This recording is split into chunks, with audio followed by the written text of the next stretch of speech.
Yo creo que todos como noágidas hemos pasado más o menos el mismo proceso en América Latina. No creo que sea muy común que una persona llegue buscando caminos noágidas sin haber pasado antes por alguna iglesia católica o evangélica y en su defecto también en alguna keilá mesiánica, pero todos han atravesado más o menos eso. Eh, de la antigüedad, pues casi todos los países latinoamericanos eran católicos, el evangelismo realmente llegó muy posterior, la gente la bautizaban y era más válida la partida de bautismo que emitía la iglesia que el documento civil de registro civil. Afortunadamente con los cambios de las constituciones, hoy en día ya el registro civil en notaría pública es el documento válido y no tanto el documento que emitía la iglesia católica. Pero todo el mundo pasaba porque eran bebés y a la gente la bautizaban porque era la costumbre. Entonces vemos de que es un tema más de costumbre impuesta para la gente, no porque realmente quisieran estar allí, sino porque dentro de la visión social no existía nada más. Sin embargo, cuando la gente siempre tiene la pregunta, bueno, y yo no me siento bien aquí, yo veo que hay cosas que no encajan, es lo que la mayoría dice, que no encajan, que no se podía preguntar, que es algo impuesto, y sobre todo con la iglesia evangélica cuando llegó, entonces llegaron estos pastores a enriquecerse y a explotar a las comunidades, a las congregaciones, con una serie de teologías que no estaban ni siquiera en la Biblia, que era teología de la suplantación, teología de la prosperidad, gobierno de los 12, no sé, estructuras piramidales inventadas, y las iglesias empezaron a funcionar como empresas en pro del pastor y de sus familias, donde los hijos del pastor de la noche a la mañana también eran pastores y había que diezmarles, pagarles las vacaciones, no sé, auspiciarlos completamente. Y la gente entonces ya empezó la rebelión interior, de decir yo qué estoy haciendo los domingos, yendo allá casi obligado, si no voy el domingo, mandan una comisión a mi casa para que me cobren el diezmo, y realmente todo gira en diezmos y en pactos, porque hay que pactar, dicen ellos, con Dios para que te vaya bien. Entonces es una cosa abrumadora y la gente sale ofendida, realmente sale ofendida de estas congregaciones, y las amenazan, ¿no? Si te vas de la congregación te va a ir muy mal, Dios ya estaba Eso, enojado sí. contigo y ahora el infierno es tu castigo y el diablo te va a azotar, y hacen cadena de oración en las iglesias para difamación de esas personas, ¿no? Por familias, vergüenza pública, escarnio público, porque no diezman. Entonces, me tocó ver pastores que después del diezmo, si la media esa que ellos le llaman alfolía estaba muy vacía, entonces le decían, miren hacia allá, hacia atrás, los que dieron diezmo y ofrenda, porque son dos cosas distintas. Miren hacia atrás y Sí. señalen con el dedo, ¿quién no dio? Y lo señalaban con el dedo y hacían una cantidad de oraciones y de látigo y rayos y cosas que lanzan del Espíritu Santo para que el bolsillo se afloje, porque es como una maldición satánica que amarra el bolsillo. Y yo vi mucha gente dándole correa a las neveras cuando estaban vacías, entonces decían, es que hay que darles látigo a la nevera, y con el cinturón le daban látigo y miles de maldiciones y cosas allí, que para que saliera ese eunuco, ese muñeco que estaba metido, no sé, en el motor de la nevera, será en la heladera en alguna parte, y había que echarlo porque era el que no dejaba entrar el mercado a la casa. Y el pastor lleno de dólares y billetes, diciendo, este mes me voy a vacacionar a Europa porque estoy cansado de hacer la labor de Dios y me siento agotado realmente, necesito renovar el Espíritu Santo y me voy con mi familia a Europa, o viaje por Centroamérica, las islas, auspiciado por la iglesia. Son muchas historias absurdas que cuando empieza uno a ser un poco más racional y menos sentimental, empieza a darse cuenta de eso. Entonces, la gente, bueno, como yo, bueno, no, me salgo de la iglesia y estoy en la casa y los domingos estoy pensando, ¿y qué estarán haciendo allá en la iglesia? ¿Y qué estarán haciendo los líderes? ¿Y quién estará sirviendo los frijoles? Porque yo era el que me encargaba de servir los frijoles. Y empieza uno a entrar esa hermandad y esa vida de congregación y dice, bueno, no voy a regresar. Por lo regular el evangélico pasa por muchas denominaciones, ¿no? Hay más de 33,000 en el mundo, entonces hay mucho de dónde escoger. Acá hay orquesta, acá te bailan salsa, como en iglesias de Centroamérica que son verdaderas discotecas. Acá te ponen música más rockera porque la iglesia es más juvenil. Claro. Acá te ponen la mano en la cabeza y te adivinan el futuro. Entonces la gente dice, uy, qué bueno que la pastora me toque la cabeza y me diga con quién me voy a casar o cuál es el trabajo. Gracias a Dios estamos saliendo de eso, de todo ese show de los viernes de liberación espiritual, donde la gente cae a retorcerse en el piso y vomita y tantas otras cosas absurdas teatrales propias de Hollywood, pero a la gente le encanta eso. Sí, ¿sabes lo que pasa, Meir? Disculpa que te interrumpa. ¿Sabes lo que pasa, Meir? Es que nosotros nos encontramos con todo ese tipo de gente cuando llega. O sea, la introducción que tú estás haciendo es referente a las personas que llegan a las comunidades no ágiles. Sí, llegan heridos, ofendidos, llegan con rabia, muchos con ganas de vengarse. Y dicen, bueno, el primer paso que da la mayoría es pasarse a una iglesia mesiánica porque no quieren abandonar la idea de dejar a Jesús. Entonces dicen, bueno, Jesús era judío y aquí en esta iglesia es que yo amo a Israel y entonces la bandera de Israel y Shabbat Shalom y ese brañol y toda esa cosa en hebreo, me encanta, yo amo a Israel, mi corazón late por Israel y vivo a Israel, pero nadie sabe ni siquiera cómo es la historia de Israel, ni qué está pasando en Israel, ni quiénes son los judíos, ni siquiera qué es la Torá, nada. Quieren seguir con su Nuevo Testamento, pero con la bandera de Israel, porque siguen siendo sentimentales, emocionales.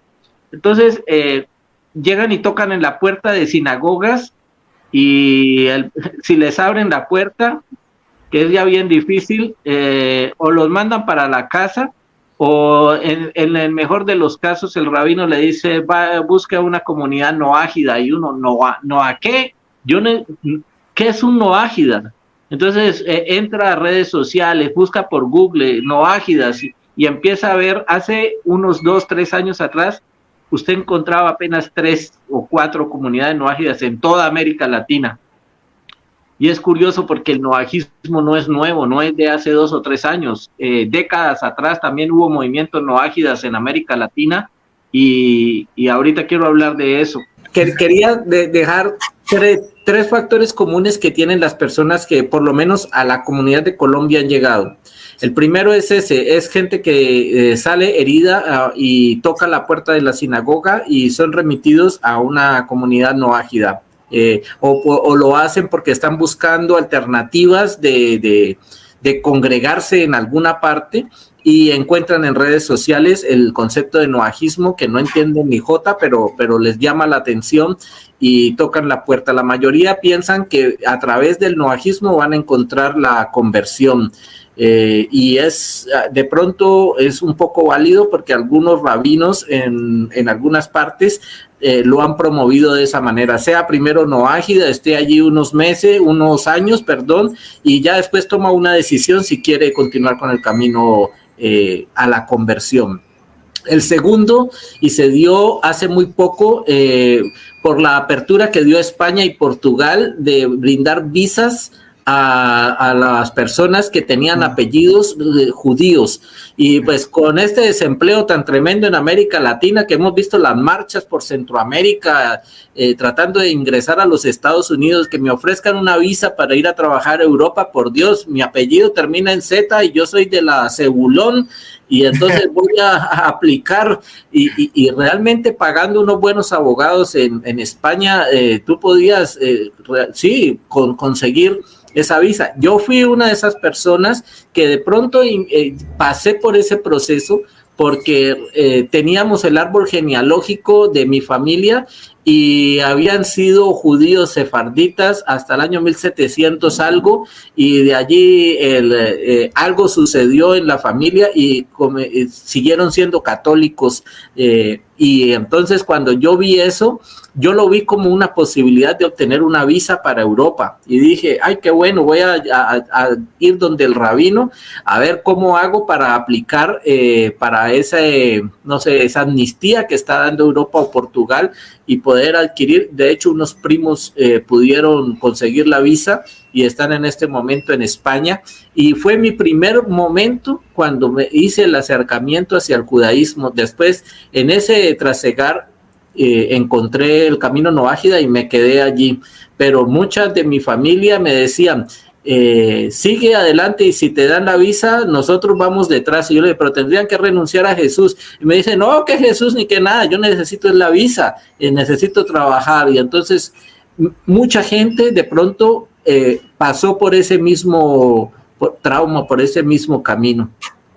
Y la otra gente es porque están tocando las puertas de comunidades judías emergentes que no son reconocidas legalmente por el sistema en Israel, pero en mi ciudad, por ejemplo, hay 2 sinagogas tradicionales, por llamarlas así, y hay más de 5 sinagogas emergentes que son formadas casi siempre por conversos. Y una de las cosas que, por ejemplo, yo hablaba con un rabino, que no voy a decir su nombre, y yo le decía, si hace unas décadas atrás hubo en América Latina un mover noágida muy parecido a o tal vez menos, de lo que estamos viviendo hoy en día, y yo veo algunos blogs muy antiguos con mucha literatura y mucho contenido de líderes, y alguna vez contacté a la gente que hacía estos blogs y les pregunto, ¿qué pasó? O sea, ¿por qué te apagaste? Iba lo más de bien, tenías no sé cuántos seguidores, y me dice, no, yo me convertí al judaísmo. Entonces, cuando se convirtieron al judaísmo, como que se les olvidó que habían sido noágidas y dejaron de enseñarle a los grupos noágidas y se dedicaron a sus hermanos judíos. Y ese ha sido uno de los problemas graves que tiene el noajismo hoy en día, y es el de los unos y los otros. Y tú lo dijiste ahora, si dentro de nuestras comunidades seguimos tratándonos de los unos y los otros, los de la camiseta de tal color y la camiseta del otro, pues va a pasar lo mismo que en el fútbol y en la política. Y esas divisiones no nos convienen. Hay un tema que tiene que ver con esto. Y sí, el Nei Noach es una persona que ha dejado la idolatría, asume el cumplimiento y la práctica de las 7 leyes, destacando el hecho milagroso en el Sinaí. O sea, el factor principal es aceptar que hubo un hecho milagroso en el Sinaí, en la entrega de la Torá, y que es a través del pueblo de Israel que se pueden entender estas 7 leyes. Pero vemos en algunos grupos judíos, por ejemplo, que dicen que es el nivel más básico de dejar la idolatría, que realmente un Nei Noach debería aspirar a ser un Nei Abraham, aprendiendo las leyes de Sedaká y saliendo con la bondad, aprendiendo bondad, caridad verdaderamente, a trabajar por el otro. Entonces el Nei Noach se empieza a sentir como de que, bueno, yo di un paso que para mí fue gigantesco, dejar la idolatría y entrar a ser Nei Noach, pero resulta que ante ciertos judíos apenas estoy gateando, apenas estoy iniciando, me falta todavía mucho, y cuando digamos que esta persona logre hacer uso de la Sedaká y de la bondad y la caridad, y pueda ser catalogado dentro de esa clasificación como un Nei Abraham, ya esa persona no tiene freno, ya sigue derecho hacia la conversión, porque es el camino que sigue. Y realmente se da cuenta que quedarse como Nei Noach podría ser significativo para algunas personas, pero no para todos. Y creo que ese es un fenómeno que se puede estar dando también hoy en día. las personas que nos están viendo, que no están participando en alguna comunidad, se involucren en una comunidad, pero para el crecimiento espiritual no es una iglesia, el rabino no es el pastor de una iglesia, el director de una comunidad no es un oficial que está a cargo de un rabino, etcétera. No es eso. No somos la iglesia Comunidad Ágida de Chile, no lo somos. Tampoco somos la iglesia universal, es estudiante. Tampoco es eso. Entonces tenemos que dejar claro eso. Al principio, cuando uno ágida entra en una comunidad, se siente así como, yo lo decía en el chibur que di en Noche Shalom la semana pasada, o esta semana, perdón, la persona se siente vacía, se siente poca espiritual. ¿Por qué? Porque el concepto de espiritualidad que nosotros tenemos o que traíamos era un concepto totalmente equivocado. Nosotros creíamos que los cánticos y todas esas cosas que hacíamos antes, esa era como la espiritualidad. Pero cuando entramos al camino no ágida, nos damos cuenta de que la espiritual va más allá de eso. Va en un comportamiento. Es aplicar la Torá en nuestra vida. Darnos cuenta que, como dice el rap, el querido rabino Ariel Groisman, primero tenemos que darnos cuenta de que la Torá es instrucción. Darnos cuenta que la Torá es instrucción. Entender que la Torá es luz, como dice en el Teilim 119. La Torá es luz. Y cuando nosotros estamos avanzando en este camino, lo único que nos puede revelar nuestras acciones, nuestros actos, es la Torá. Constantemente, como dice también el rabino Ariel, la Torá son el libro de instrucciones, pero el libro de instrucciones para la vida. Y eso hay que explicarle a la gente que la espiritualidad no son los cánticos, cuánto tú lloras, o qué haces tú para que el otro te vea, que supuestamente tú eres espiritual. Eso no es espiritualidad. La espiritual se vive, y se vive bajo los 7, en este caso para los no ágidas, para el no judío, bajo los 7 principios del monoteísmo. Es la única forma de vivir una espiritualidad íntegra, una espiritualidad real, que es a través bajo los 7 preceptos de Noah, pero ser auténticos, no ser aquellos que viven en el monoteísmo de la Torah para mostrarle a alguien algo. No es así. Nosotros tenemos que ser reales, tenemos que ser íntegros y tenemos que ser auténticos. Esa es la palabra, autenticidad. Querido Meir, ¿algo que quieras más añadir? ¿Estás muteado, Meir? Estás sin audio. Lo que dices es muy cierto y es muy válido, es un consejo bueno para la gente. Y me gustaría agregar que tengan la persona, lo que dijiste, ese vacío. Yo alguna vez lo describí como estar nadando en un lago donde no se ven las orillas. No sabes para dónde coger, no te hundes, pero tampoco sabes para dónde coger.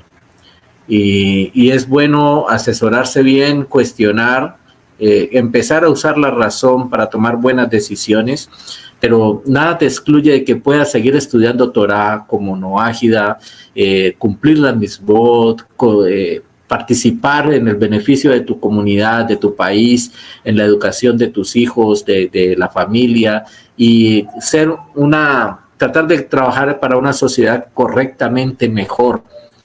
No, es como, más que todo es aconsejar a la gente, hacerle ver el valor que tiene como individuo. Y yo siempre le digo a los que están aquí en la comunidad de Colombia que valen mucho por lo que son y que están tomando buenas decisiones, que no se guarden nada, que hagan las preguntas que tengan que hacer, porque al final esas virtudes que cada uno tiene es la razón por la que Dios te trajo a este mundo en este momento. Tienes que encontrar para qué eres bueno, por qué Dios decidió que tenías que estar aquí y ahora, para que lo pongas en práctica, para que lo hagas. No sea que tengas una herramienta demasiado valiosa guardada y toda la sociedad, todo el mundo necesitando esa herramienta y tú la tienes allí guardada, porque te da pena usarla, porque te da miedo, porque no sabes cómo, pero las comunidades no ágiles le brindan a las personas esa posibilidad de emplearse, de valorarse y ser útiles para la sociedad.